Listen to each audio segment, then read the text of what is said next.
कहिलेकाहीँ सबै कुराबाट टाढा जान मन लाग्छ।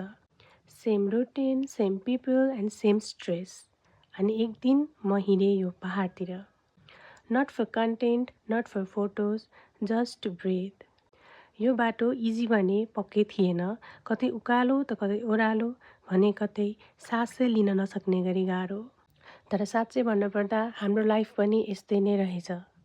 हिँड्दै जाँदा मैले एउटा कुरा के रियलाइज गरेँ भने we smile a lot this days, but deep inside धेरै कुरा साइलेन्टली क्यारी गरिरहेको हुन्छौँ। No one notice the pain behind.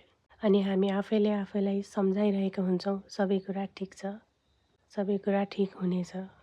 तर यो ट्रेकले मलाई फिजिकली मात्र नभएर मेन्टली पनि एकदमै धेरै चेन्ज गरायो। Because when you are alone in the mountains you finally hear your own thoughts. No noise, no fake peoples, no pressure to impress anyone, just you and yourself. अनि यो moment when the cloud slowly opened, sunlight hit the mountains, अनि म चुपचाप त्यहीँ बसेर हेरिरहेको थिएँ। I swear यो पिस म एक्सप्लेन गर्नै सक्दिनँ। यो ट्रेकले मलाई के कुरा सिकायो भने लाइफमा बिस्तारै हिँड्दा पनि ठिक छ, रेस्ट लिँदै हिँड्दा पनि ठिक छ, बस गिभ अप चाहिँ नगर्नुहोस्। Because one day you look back at this version of yourself and say damn, I survived everything that tried to break me.